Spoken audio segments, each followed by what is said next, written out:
આજે તો તાપમાનમાં નહીં થાય કોઈ ખાસ ફેરફાર. આવતીકાલથી અનુભવાશે ઠંડીનો ચમકારો.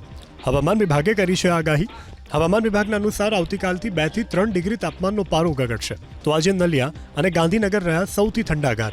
આ બંને શહેરમાં 16 ડિગ્રી લઘુત્તમ તાપમાન નોંધાયું. તો રાજકોટમાં 17 ડિગ્રી અને અમદાવાદમાં 19 ડિગ્રી લઘુત્તમ તાપમાન નોંધાયું. અમદાવાદની ખ્યાતિ હોસ્પિટલ કાંડની તપાસ હવે ક્રાઇમ બ્રાન્ચ કરશે.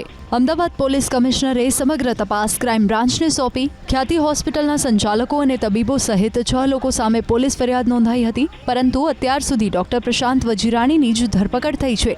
હાલ ફરાર આરોપીને શોધવા ક્રાઇમ બ્રાન્ચે અલગ અલગ ટીમ બનાવી છે. તો ફરાર ડોક્ટર સામે પોલીસ હવે લુકઆઉટ નોટિસ પણ જાહેર કરશે.